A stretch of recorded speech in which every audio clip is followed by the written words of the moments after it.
Hello, Wayland Middle School. Mr. Farley here for another video on solving systems of equations, but a word problem this time. Another one. We did age earlier, and now we will take care of a money one. This is a coin problem. Once again, you have this note sheet here. Remember that Mr. Robinette or I gave you a paper copy of this, or you guys could access this on Google Classroom as well. So once again, please take some notes on this and then refer to these notes to help you with the other problems that are going to follow, the ones you'll have some practice on. Well, this one here, let's find out. Let's do our first coin problem. It's example 2. It says Mandy has 11 coins in dimes and quarters. That's pretty important. And the value of her coins at $2.15. So how many dimes does Mandy have? So again, we can solve this word problem by a system of equations, all right? When we do coin problems, just like last time, let's assign some variables.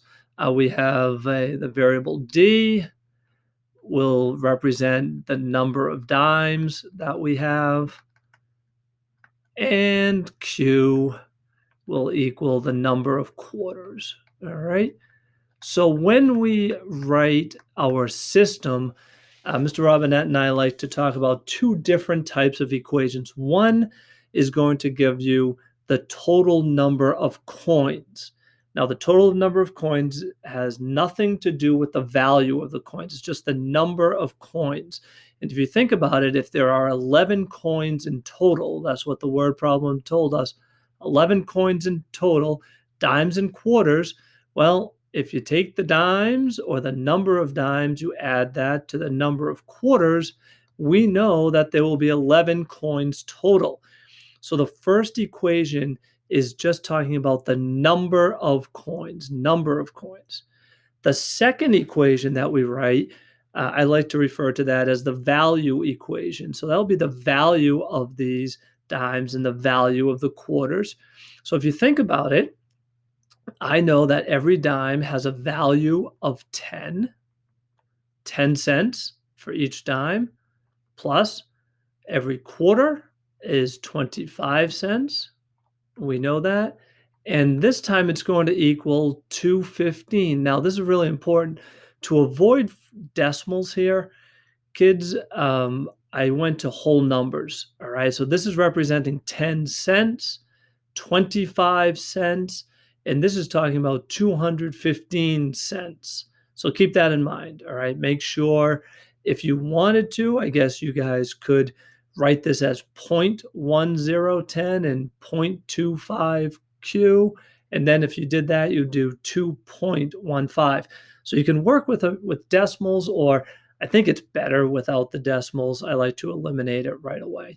So now I have my system, and I hope you guys look at this and say, probably the best method here would be substitution. So what I'm going to do is I'm going to rewrite the top equation, going to get rid of that Q, move it to the other side, so I can get the dimes equal to 11 minus the quarters, okay? Here is my value of D that I can sub right into this bottom equation. So I get a 10 times D. D is 11 minus Q, plus a 25Q is equal to 215.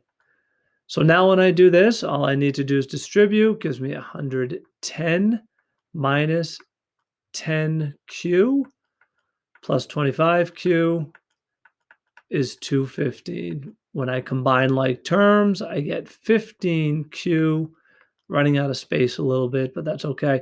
15Q plus 110 is equal to 215. And now subtracting the 110 to the other side gives me a 15Q is equal to 105. And after I divide both sides by 15, I find out that Q equals 7. And if you go back to what the Q represents the number of quarters. So that means I have 7 quarters. And probably the best way to figure out the number of dimes is just to plug back into the cloud up here.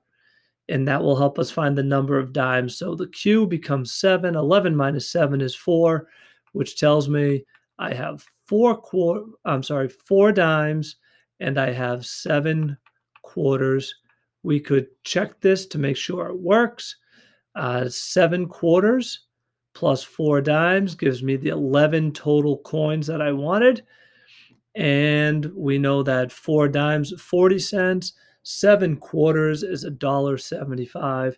And if you add 40 cents and $1.75, yahoo, it equals the 215 that we had for the value of the coin. So we found the correct combination of dimes and quarters to help us solve this problem.